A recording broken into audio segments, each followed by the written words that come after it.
Only the ineluctable disappearance of the entire solar system seemed like it ought to check the pursuit of development.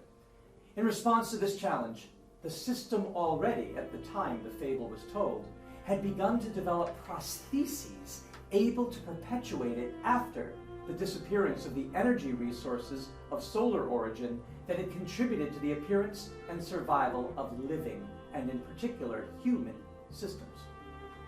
Quote, "At the time this story was told," says Leotard, "all research in progress was directed to this aim, that is, in a big lump, logic, econometrics, and monetary theory, information theory, the physics of conductors, astrophysics and astronautics, genetic and dietetic biology and medicine, catastrophe theory, chaos theory, military strategy and ballistics, sports technology, systems theory, linguistics, and potential literature.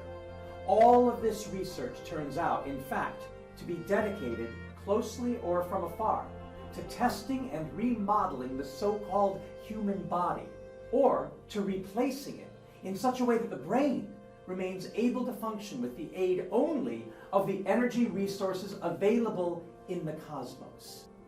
And so was prepared the final exodus of the negentropic system far from the Earth.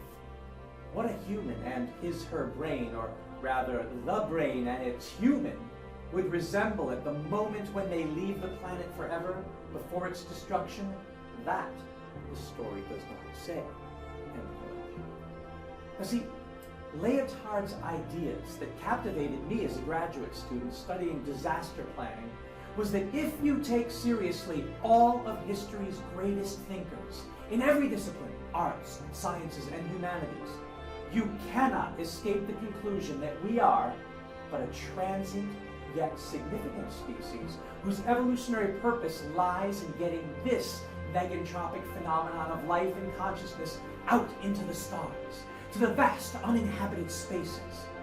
No other sub-purpose is a tenable candidate for highest meaning. And even if the existentialists are right, and there is no meaning, then, as Jean-Paul Sartre famously explained in Being and Nothingness, we are more or less free to create our own meaning. I say more or less, because that freedom is constrained, as E.O. Wilson explains in our book. It's constrained by our evolutionary heritage and the physical constraints of the universe and our environments and ecosystems, the reality in which we are embedded and must play our part. So if you were to ask, are the insights of deep ecology realistic?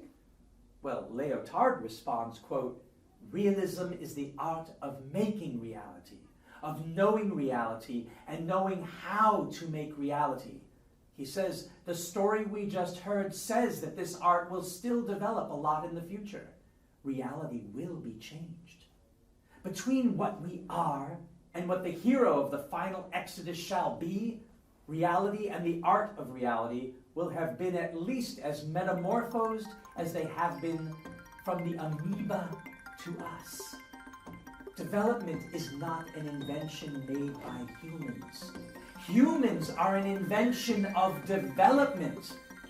He says, the hero of the fable is not the human species, but energy. End quote, Leotard, page 93.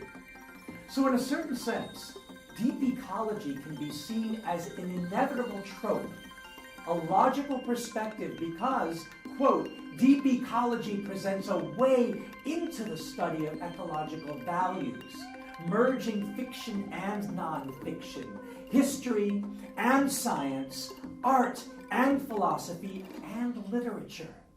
And its emphasis quite clearly rests upon an interdisciplinary, humanistic approach to questions of unending relevancy. End quote. Like Walt Whitman's musings on the contradictions in complex human thought, deep ecology thinking is large. It contains multitudes.